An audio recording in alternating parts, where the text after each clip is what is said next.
Okay, 12.4 is our next section. It's on spheres, and what are we going to do? We're going to study the area and the volume of spheres. So the area and the volume of a sphere. So far you have done prisms, you have done pyramids, you have done cylinders, and you have studied cones.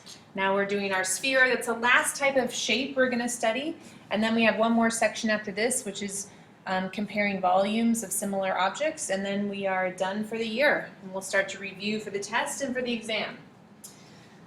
So it says the volume of a 3D shape is not only how many cubic units are needed to fill it up, but it can also be thought of as how much space a shape takes up. So if it's three-dimensional, it's going to take up a certain amount of space. Imagine a sphere that has been placed inside a cylinder. If the diameter of the base of the cylinder, so here's the diameter of the base of the cylinder, right? So radius, radius. And the diameter of the sphere are equal. So here's a radius right here. So this is the diameter. Again, same radiuses, so same diameter. Then which shape would have greater volume? Well, hopefully this is pretty obvious to you. You can see this space around the corners here. So obviously this cylinder is going to have more volume, right? Obviously the cylinder is going to have more volume because when you put the sphere inside, you have all this extra space around the edges. Okay, well it says mathematicians have determined that the volume of a sphere is actually 2/3 the volume of its corresponding cylinder. So what is a corresponding cylinder? It's a cylinder with the same radius. Okay, we can see that. The cylinder and the sphere are the same radius and the same height. Okay, well here's the height of the cylinder, right? So it says for the sphere to fit exactly inside the cylinder, that means there's no space up here on top or bottom, right and left. That's exactly the diameter of the sphere.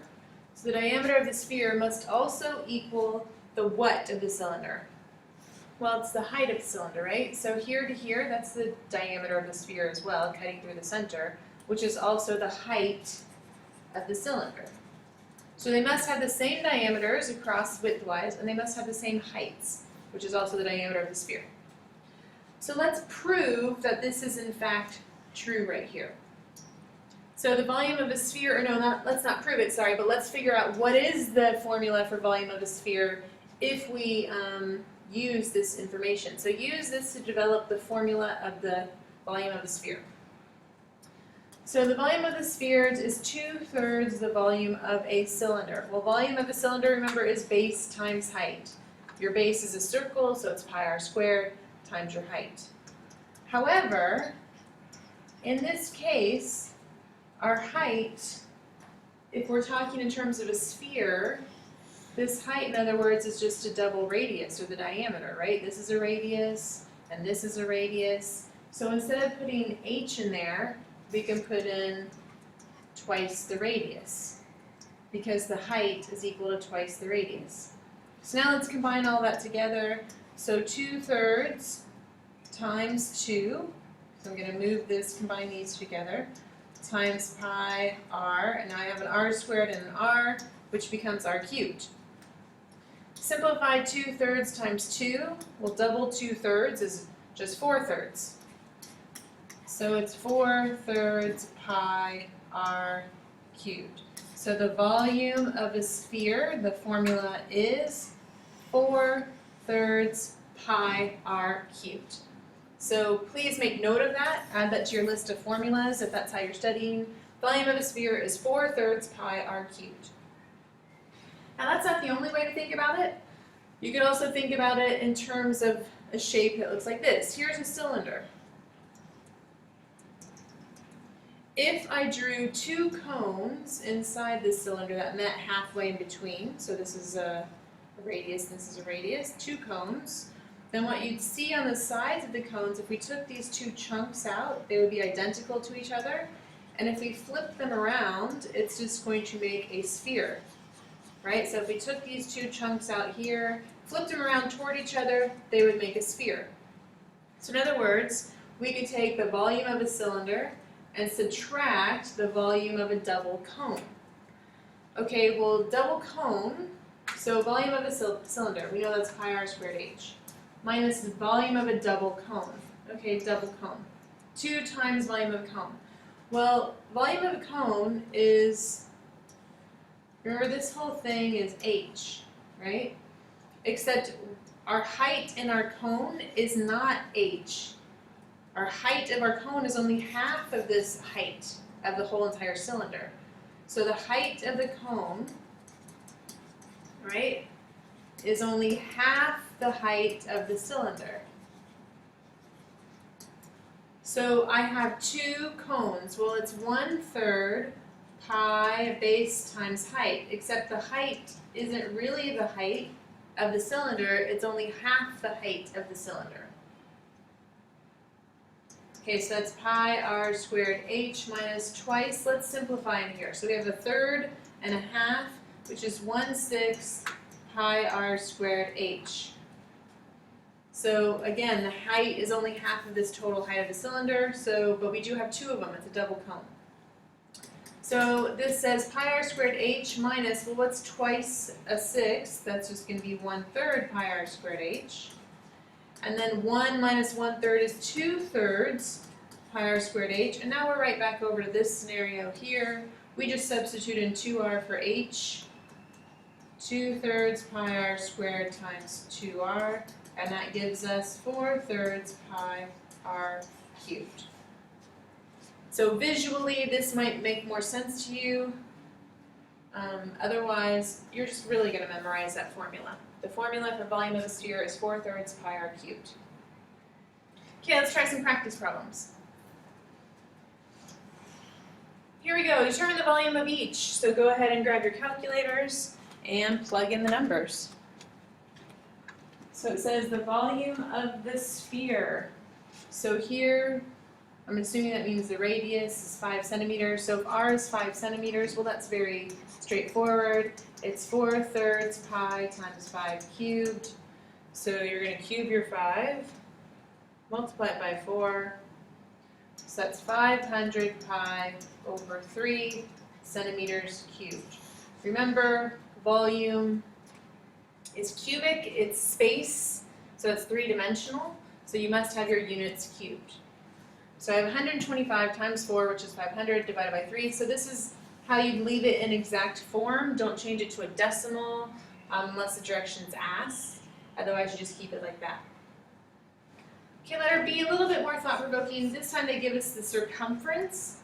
So just the circumference around right here, right? So a simple, basic circumference.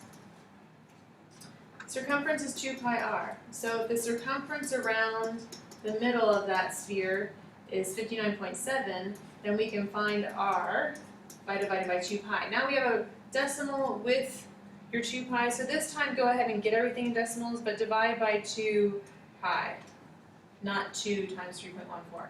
So I get my radius to be about 9.5. Okay, so 59.7 divided by 2 pi, I get my radius to be about 9.5. Now, very straightforward again. It's 4/3 pi times that value cubed. So I'm going to cube that value in my calculator, multiply by 4/3 pi. So I get 3,593.1 centimeters cubed. So that's the volume is approximately 3,593.1 centimeters cubed. If I made a mistake, again, please let me know in class, but I believe this is correct. So that's it, pretty straightforward. Okay, moving on to the area of a sphere. The area of a sphere is equal to 4 times the square of the radius. So here, 4 times the square of the radius. So in other words, 4 pi times, I don't know if I said that. 4 pi times the square of the radius. So that's the formula for area of a sphere. 4 pi r squared. Now there's an activity if you want to do at home, you like to eat oranges. Take an orange, try to figure out its radius of that orange. Get out your compass, draw 4 circles that are that same size as what you would consider the circumference of the orange. So you'd figure out the radius, and then you'd calculate the circumference, and you just get out your compass, open your compass that many, and draw that many. Then peel the orange. Take the peel and break it into small pieces and try to fill up your 4 circles.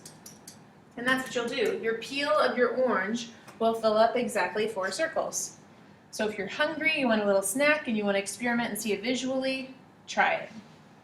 And you will get the fact that the orange peel will divide up into 4 circles that are the circumference around the orange. Okay, so let's apply this formula. Determine the area of each of the following spheres. So if the radius is 5 units, then how do you get the surface area? So the area would be 4 pi times 25, which is just simply 100 pi. Again, it's 2-dimensional for area, right? 2-dimensional. So it's just 100 pi centimeters squared. And that's all the way around this outside edge, covering the outside part of a soccer ball or a sphere of some sort. Again, how about the circumference? Well, we did this problem right up above. The circumference was 59.7. And when we did that, we got a radius of 9.5.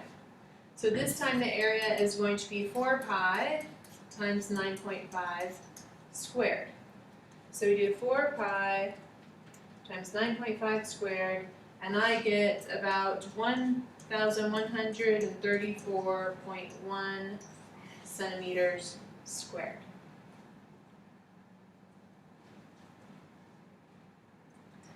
Okay, moving on. A sphere has a surface area of 300 centimeters squared. Determine its diameter. So I'm going backwards. I'm giving you the area, and now you have to figure out the diameter. So obviously you're going to figure out the radius first, and then double it to figure out your diameter. So 4 pi r squared has to equal 300. Well, how do you isolate r? You divide by 4 and pi, so r squared equals. So I do 300 divided by 4 pi. See my calculator, I get approximately 23.87, blah, blah, blah. Now for this, remember you have to take the square root of both sides. So r is approximately 4.886, but that's not the diameter. The diameter is double that value. So I'm going to multiply that value by 2, which is about 9.77. And diameter is 1-dimensional, so it's just 9.77 centimeters regular, or if you went around from the nearest tenth, you could say 9.8 centimeters. And I'm sorry I don't have directions here. I will try to do a better job of that when you are taking the test. So 9.77 centimeters.